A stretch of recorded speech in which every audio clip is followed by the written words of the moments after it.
Well, good morning from Lake Surprise. I'm going to do a little bit of trails around here, and then I'm going to head off to the Deserted Village.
This is nice.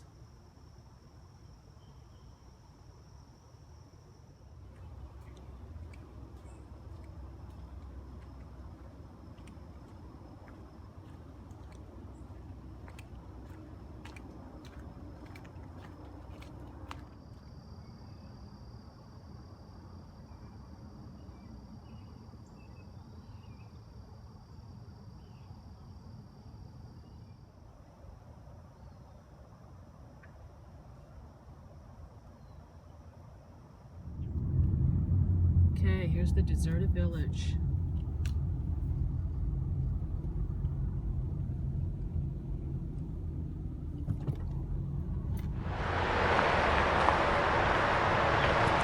Okay, this Deserted Village is in the Watchung Reservation. And they give you some information on it. This is the road that leads to the Deserted Village.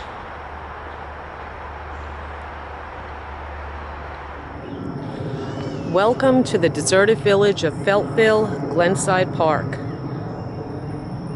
This site is listed on the New Jersey and National Registers of Historic Places due to its development in 1845 as Feltville, a self-sufficient manufacturing town. While its most significant history relates to Feltville, the site had multiple uses beginning in the early 18th century as Peter Hill in outlying Elizabethtown farmstead to its present use as a historic site within the Union County Park System. 1730s, Colonial settlement of Peters Hill. Peter and Phoebe Wilcox and members of the Badgley family settled a remote hillside in the Watchung Mountains. Though the family built a mill on the Blue Brook, a 1770s gravestone is the only remaining visible evidence of the Wilcox occupation. The beginning of Feltville.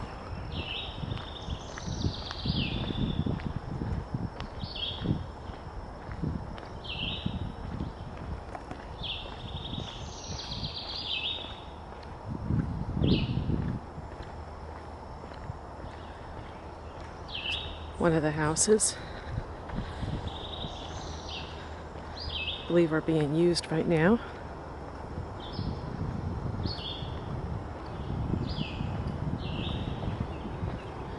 That's beautiful. I love that porch.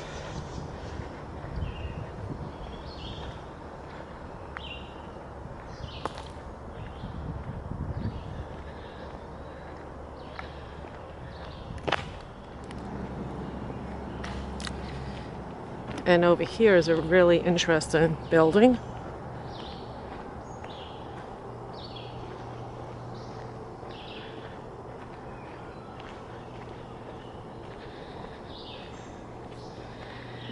Three special Feltville buildings. This was the Feltville School, the church, and store. So that's what this building was over here. It was a school, a church, and your general store.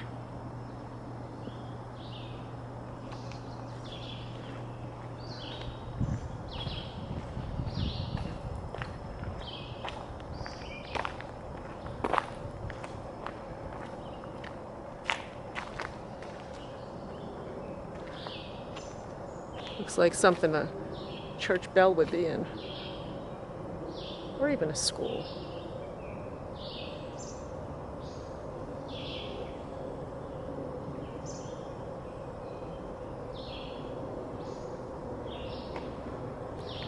The Feltville School. David Felt provided community services for the residents of Feltville. He constructed a school for village children near the entrance to the village, now a parking area. In 1850, Sarah Felt Toby, age 19, taught about 15 Feltville children in the Feltville School. And that photo's about 1900. The church store. The large building you now face was built to serve several functions. Its first floor housed the general store, the Feltville post office, and possible a storeroom, while the second floor served as a chapel for religious worship. Village residents shopped at the store and picked up or posted their mail at its mail counter. Clergymen of various Protestant denominations preached at the church. One of the Reverend Austin Craig resided in Feltville from the time and sometimes taught at the school. Space in the church store may have served additional functions. Its large basement with windows and a rear entrance could have been used for a variety of purposes, perhaps even a living quarter. The large porch and the rustic two-story tower were added in the 1880s. However, Feltville residents most likely gathered in the store and on the original front steps to socialize and exchange news.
So this is what Feltville from 1845 to 1860 looked like.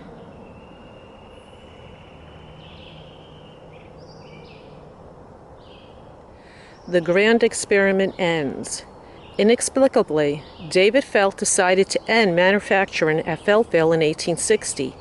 Years later, a circa 1895 article reported that Felt's business had failed due to the Panic of 1857, a worldwide financial crisis that negatively affected some of his real estate investments. Felt moved back to New York, where his wife Sarah died in 1862. In January of 1868, he declared bankruptcy in federal district court.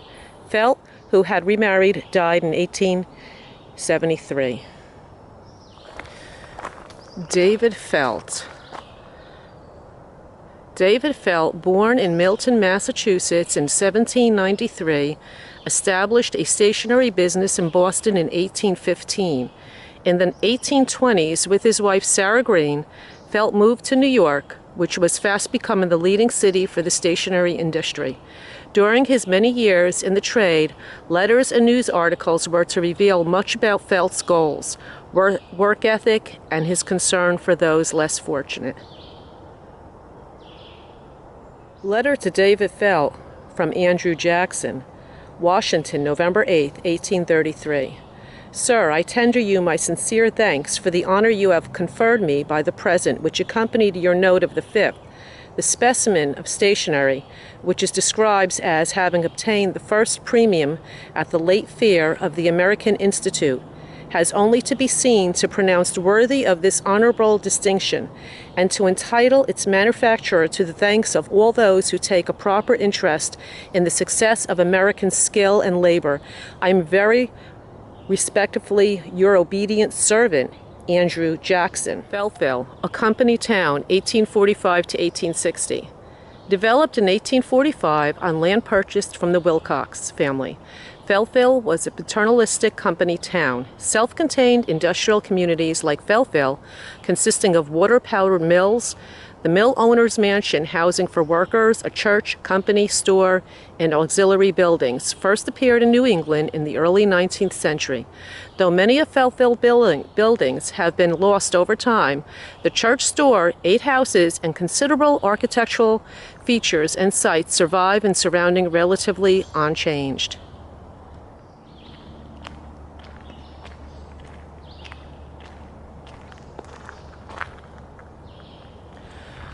Archaeology, searching for the past. A recent discovery.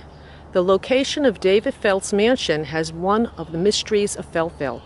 Prior to Feltville, the home of Noah Wilcox stood on the property, and that house, perhaps with an addition, may have become Felt's mansion. Archaeological Excavations at this site by Montclair State University in 2004 and 2005 revealed the foundations of a house with a later addition. The original house had an 18 by 26-foot mortared sandstone foundation, while the smaller addition had a sandstone and basalt foundation. Brick noggin used between the interior and exterior walls as insulation now fills the foundation. The entire house footprint was not excavated because a portion of the foundation continues underneath the road, which was relined in later years.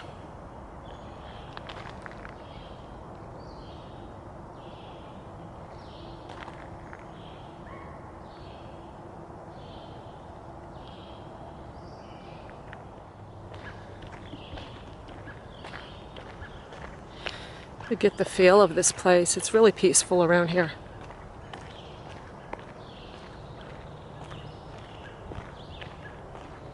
We're coming up to some more houses.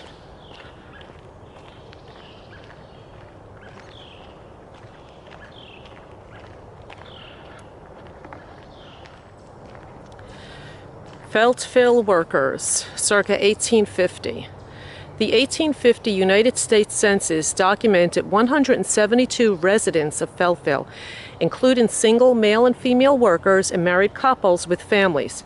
Felt's employees either worked in the factory or filled jobs that helped to sustain the community. From across the Atlantic came the Irish, the Germans, and the English. Feltville population. The population of Feltville in 1850 was fairly evenly split between the foreign-born and American citizens. Though some of the American-born were the young children of Feltville immigrant workers, 45 residents were from Ireland, 9 hailed from Germany, and 27 came from England. Some of the youngest immigrants may have traveled to America alone. Most of the teenage Irish girls worked in the factory, had no other family members living in Feltville, and one can only wonder about Thomas Davis, 11, John Henry Davis, 12, and Richard Davis, 14. The 3 Irish boys lived in the single men's dormitory, yet there was no adult Feltville residents named Davis, and the census lists no occupation for the boys.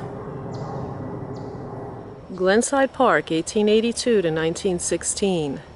The Gilded Age. 19th century American industrial development created a fabulously rich upper class, and the period from the 1870s through the 1890s became known as the Gilded Age. The rich built grand summer homes in the country and at the shore, had great lakeside lodges in the Adirondack Mountains, and frequented fashionable spas. The growth of industrial cities also created a new middle class, and entrepreneurs seized opportunities to encourage its members to take summer vacations.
Interesting thing is, the electricity is working.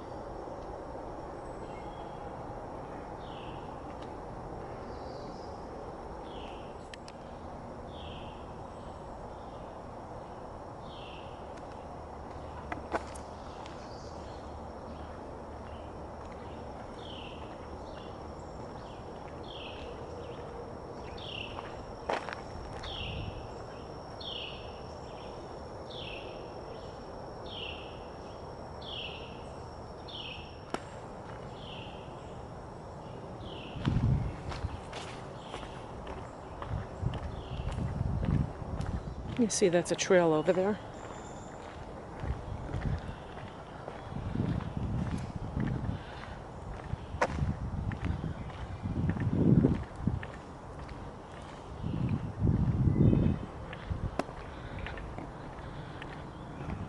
The Masker's Barn, circa 1882. This structure was built by Warren Ackerman to serve as a carriage house for his summer resort of Glenside Park, and was used as such from 1882 to 1916. The Union County Park Commission purchased the building and surrounding property in 1927 from Annetta and Frederick Masker for incorporation into the Watchung Reservation. The Sunny Barn Day Camp operated from here for several years. Masker's Barn served as the lecture hall and cafeteria for the Union County Outdoor Education Center from 1966 to 1984. Restoration of this building, completed in September of 2011, was made possible by funding from the Union County Board of Chosen Freeholders, the Union County Open Space, Recreation and Historic Preservation Trust Fund, and the Garden State Historic Preservation Fund, administered by the New Jersey Historic Trust, State of New Jersey.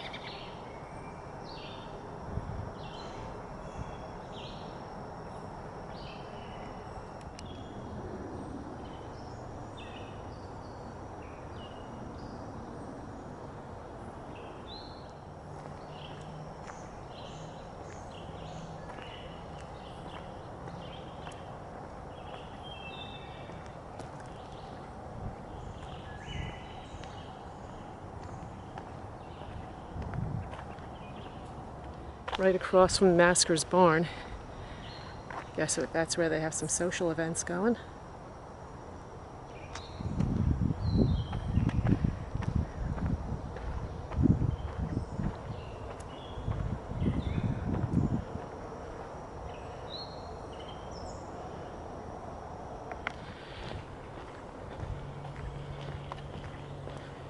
Got 3 more pretty interesting looking houses over here.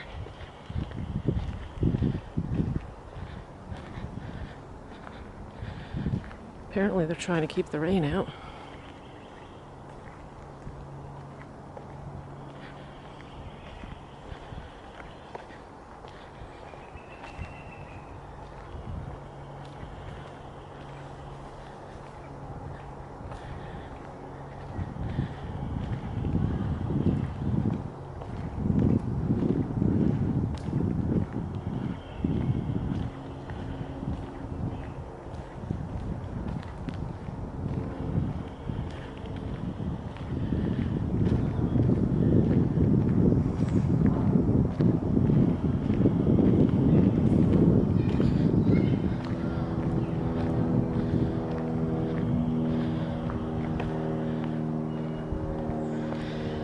So these are the Feltville's cozy cottages. Feltville Cozy Cottages. The house you are facing is one 15 duplexes that house 2 families side by side, each side with its own entrance. A dwelling unit consisted of 2 small rooms on each of 2 floors. The front room most likely served as a parlor, and the rear room, which included a fireplace, was a kitchen, dining, multi-purpose space. Approximately room size were 10 by 10 feet and 11 by 10 feet.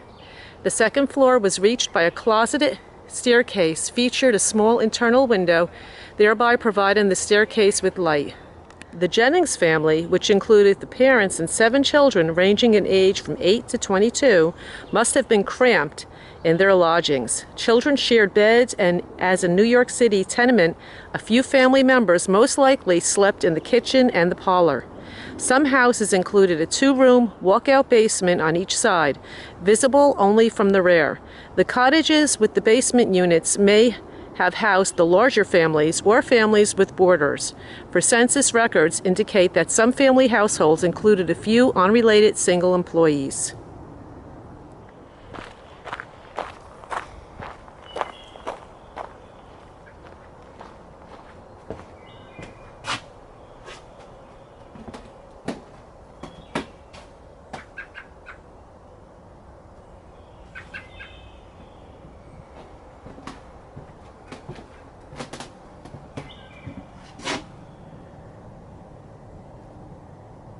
You see there's a fireplace to the right.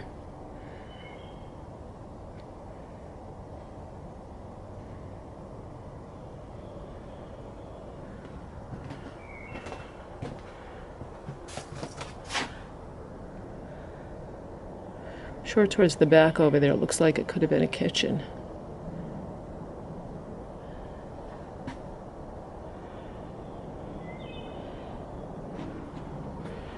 This had to be another doorway.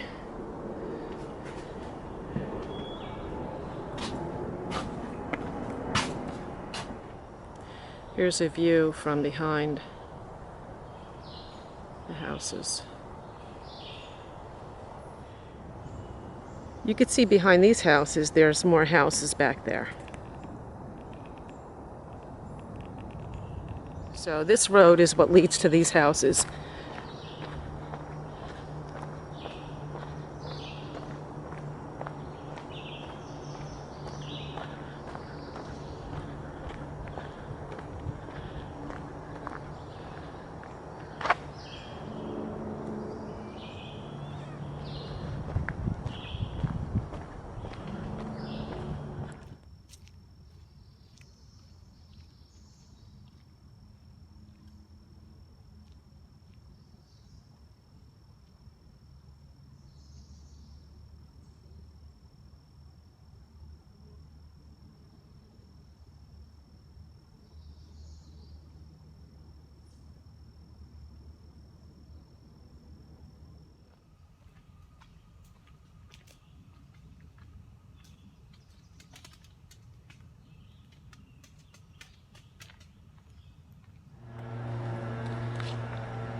Wow, look at that porch, huh?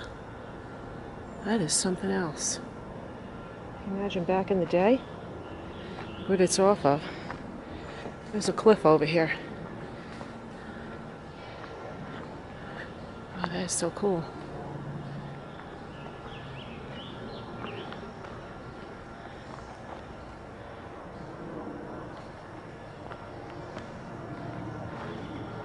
It's like you can hike down there, actually. There's the back end.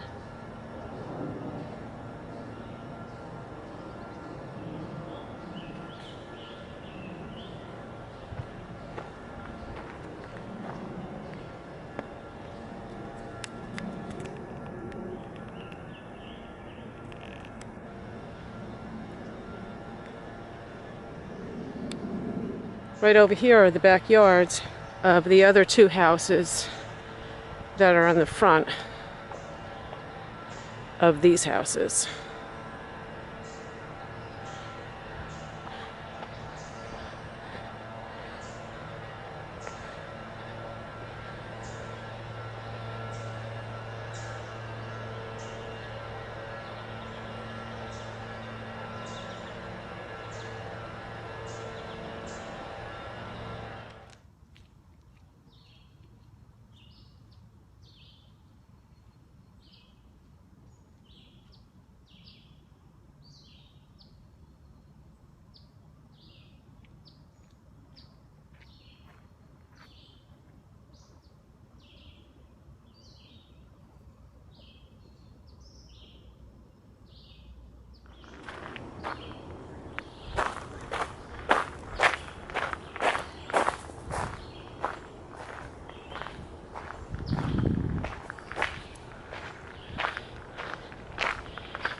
Okay, so this is the path to the historic graveyard.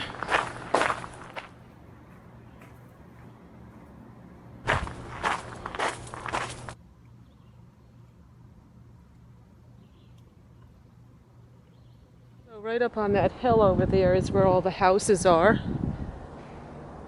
And behind the houses is where the historic graveyard is.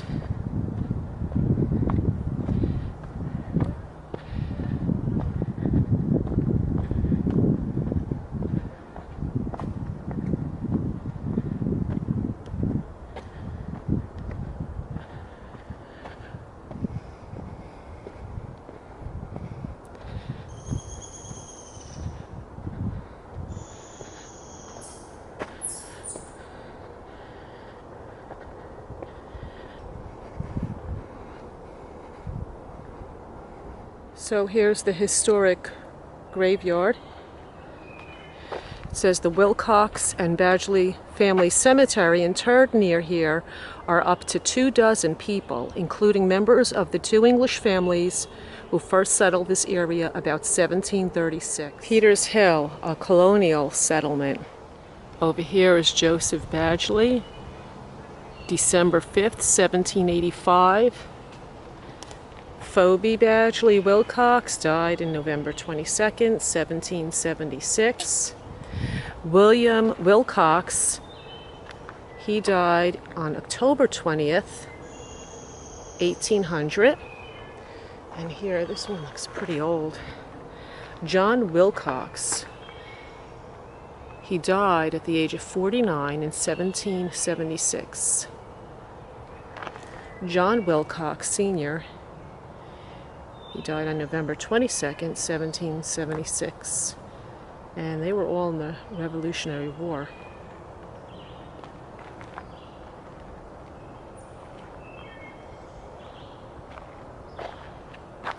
So there are more grave sites around here. Battle of Short Hills Historic Trail.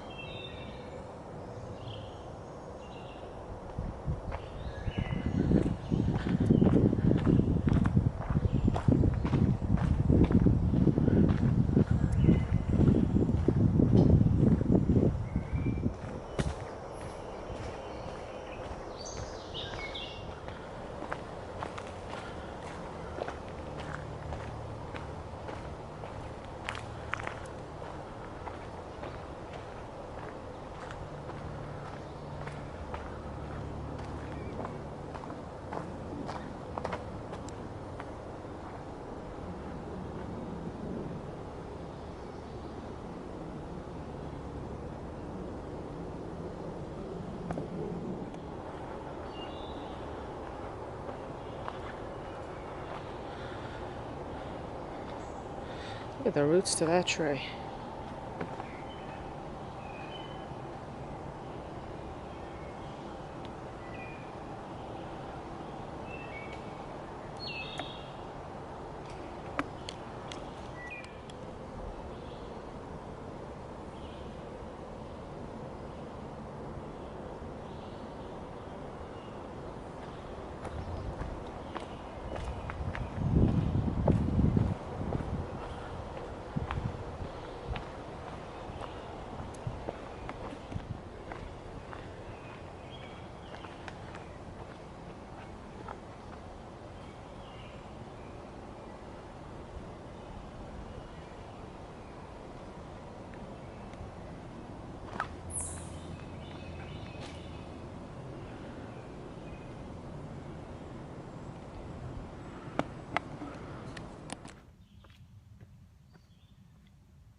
Water from the Blue Brook, which is to the left of me in the video, provided power for some of Felt's machinery.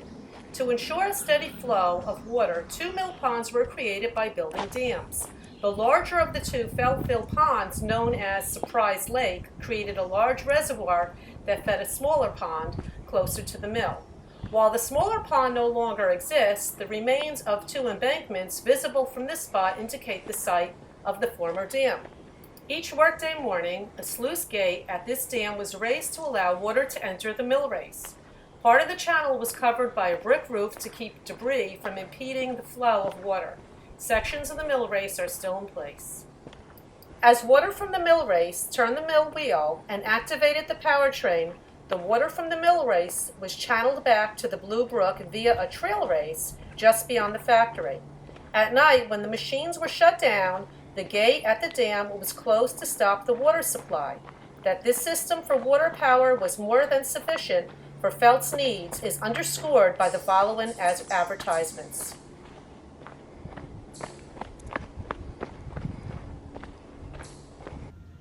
Well guys, I had a really nice morning hiking around Lake Surprise and a little bit of history over here in Feltville. It's really nice. Anyway, I'm going to do some more exploring, some more sightseeing and hiking, and then I'm going to head back to my car. Thanks for joining me. Have a great day. Bye-bye.